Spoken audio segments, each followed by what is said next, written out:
Welcome to Star Wars Action News, helping Star Wars collectors collect better. This is Brock, Star Wars Action News Book Club Liaison, with a spoiler-free as possible review of Heir to the Jedi by Kevin Hearne, review copy courtesy of Del Rey Books. About a year after the Battle of Yavin, hero Rebel Lieutenant Luke Skywalker is running missions helping the Rebel Alliance as needed for Princess Leia and Admiral Ackbar, all the while looking to develop his skills using the Force. Leia and Ackbar give Luke his most dangerous assignment yet. Paired with the smart and beautiful new Alliance ally Nakari Kellen, Luke and R2-D2 fly Nakari's dad's custom ship across the galaxy into Imperial space to help a brilliant yet unhappy Imperial cryptographer Drusel Belforin defect from the Empire. Are Luke and Nakari's skills enough to outsmart the Imperial bodyguards holding Drusel captive? Will Luke's knowledge of the Force be an asset or a liability? Can Drusel or Nakari actually be trusted? Why is it that the Imperials are always so quick to catch up to their plan? All this and more in Star Wars Heir to the Jedi. You find out right away on the first page what separates Heir to the Jedi from almost every other Star Wars novel to date. It is written in the first person. We haven't had a first-person Star Wars novel since I, Jedi by Michael Stackpole in the late 1990s, and what a refreshing change! The biggest issue, of course, of having a first-person Star Wars book is that the story can't jump around to what's going on someplace else simultaneously, like Star Wars likes to do. The linear account keeps the story on Luke and where he is at all times. As a result, his character development can be focused on much clearer this way, yet this writing technique then calls for the author to find some clever ways to give us information from allies, antagonists, or to describe the action that's going on. Those ways include intercepted transmissions, CSI TV show type dialogue, where people share too much information to people in the know when they're talking to one another, or just blatant monologuing. The first-person perspective works surprisingly well during the action scenes, like in space battles, when Luke and his shipmates are shouting out what's going on, or a hangar gunfight where Luke calls out his lack of good aim is keeping the firefight going, helping paint a more believable account of the situation. Or when a man's head's blown off right in front of Luke, we get to read what it looked like to Luke in the moment with vivid imagery. So while Mr. Hearne succeeded in those aspects with the first-person narrative, I felt this first-time Star Wars author was inconsistent with the most important aspect of this writing style, the main character's voice. In particular, with Luke's internal monologue. This jumped out at me in the third sentence of the novel when, thinking of Obi-Wan, the author writes for Luke, quote, "That brown robe he wore might as well have been made of pure mystery. He clothed himself in it and then left nothing else behind on the Death Star." A beautiful analogy, yet one young Luke Skywalker wouldn't likely make. Older Luke, we know from Legends EU, perhaps, but it didn't feel right. Luke Skywalker, especially at this time, doesn't seem so poetically grounded. Never mind that it was factually inaccurate, because the lightsaber was also left behind. Another example comes when Luke is training himself to levitate a vegetable. He says to himself, quote, "The root lay inert, jaundiced, and phlegmatic."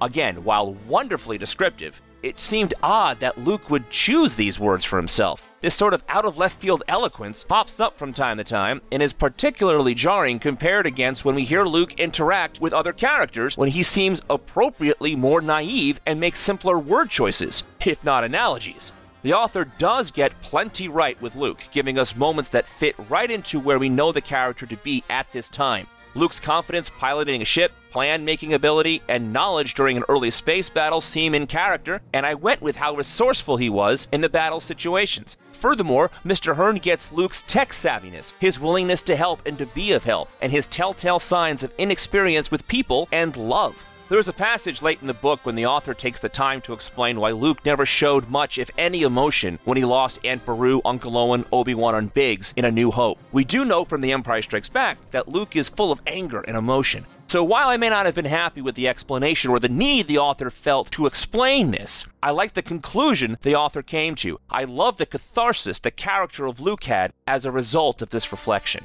While I have brought up references to the original trilogy, in the first 20 pages of Heir to the Jedi, we get 4 direct quotes from A New Hope, which reminded me of early Bantam Star Wars novel days. As we are rebooting the expanded universe here with a third novel in the new canon, I understand the temptation to go back to the original movies and start using quotes. New author going for a Star Wars feel. Publisher wanting this new audience to feel comfortable. We saw this back when the EU started in earnest in the early 90s. But thankfully, by mid-book, this subsides, and Mr. Hearne shows us he also knows ways to appropriately refer to the original trilogy, tying it in together without doing direct quote lifts or abundant recalls. A main focus in this book is to give us insight into Luke's process of training himself in the Force, from where we see him in A New Hope to being able to concentrate and get the saber to fly into his hand in the Wampus Cave in Empire. In particular, we see Luke struggling and eventually learning to focus his mind in the Force and teaching himself levitation of objects. Nice touches the author throws in are Luke saying he will give new ideas and techniques a try, or how he gives himself permission to fail, which again fits into the character that I know him to be at this time. Also, there are mentions of Luke's idolization of his Jedi father, and a particular moment when his awareness in the Force is heightened to a new and different level. So while what we see here is definitely a step in the right direction for Luke, he can't obviously progress too much, as this is over a year after Yavin, but not yet 3 years when The Empire Strikes Back starts. The author finds some characters to step in for true Jedi Masters and help Luke along with his teaching, and I was impressed with how well this all worked for me. What I liked most about this was, besides having Luke learn from his experiences on his journey and tie them into bettering himself, is that it makes sense that Luke would find someone, somewhere in the galaxy, who is willing to speak about Jedi, even though they aren't supposed to. Early in the book, there's a Rodian character named Sunta whose uncle was a Jedi. Luke hears stories from Sunta of her uncle who knew Obi-Wan and Anakin. Perfect sense for this to be part of the new continuity. And this encounter with Sunta is a major catalyst for Luke to take more of an effort to further his awareness in the Force and to understand the need for his Jedi training to progress. Later in the book, cryptographer Drusel shares with Luke the mathematical probability of the success of a different approach Luke can take to his progress in levitation techniques, and that turned out to be quite effective as well.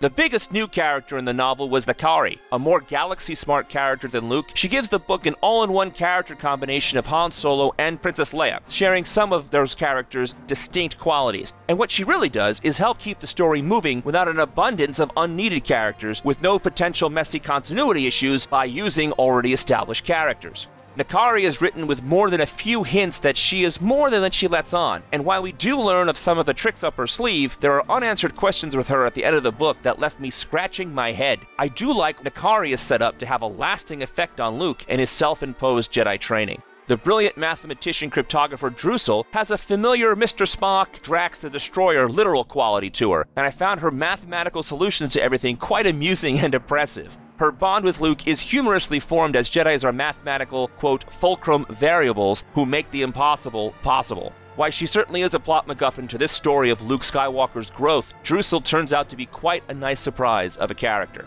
I have to mention that the action set pieces jump off the page. The space battles are well-paced and easy to follow, the climactic gunfight was full of tension and vivid imagery, and Nakari and Luke's investigation of a ship full of sentient deadly creatures was straight out of Alien, with Mr. Hearne's descriptive prose making you feel knee-deep in the situation with the protagonist. Again, his use of language is terrific, with descriptions like, quote, "I could hear the material scream as it was torn to shreds," that paint wonderfully expressive pictures, just ones I'm not convinced Luke Skywalker would make.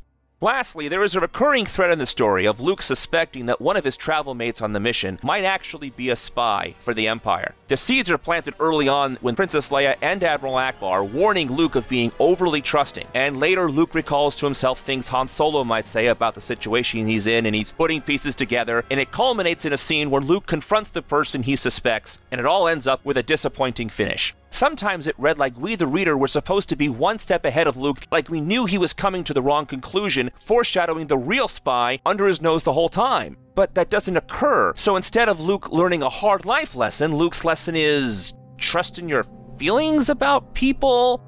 Given the conclusion to all of this, I cannot decide what the author was going for. Perhaps this plot point was changed late in the editing process, or it could be I just missed the point. But nevertheless, it didn't help me see a stronger character arc with Luke, apart from what I was already getting with the other aspects of the novel.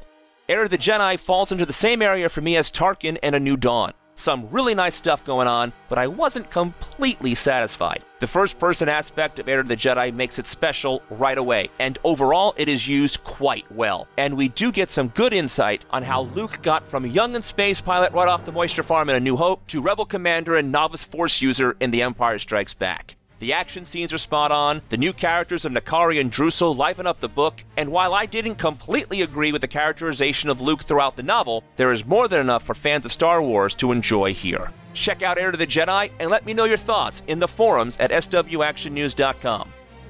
I'll be back with a review of Lords of the Sith in the spring. Thanks for watching this video. You can see full episodes of Star Wars Action News with more collecting news and reviews at swactionnews.com.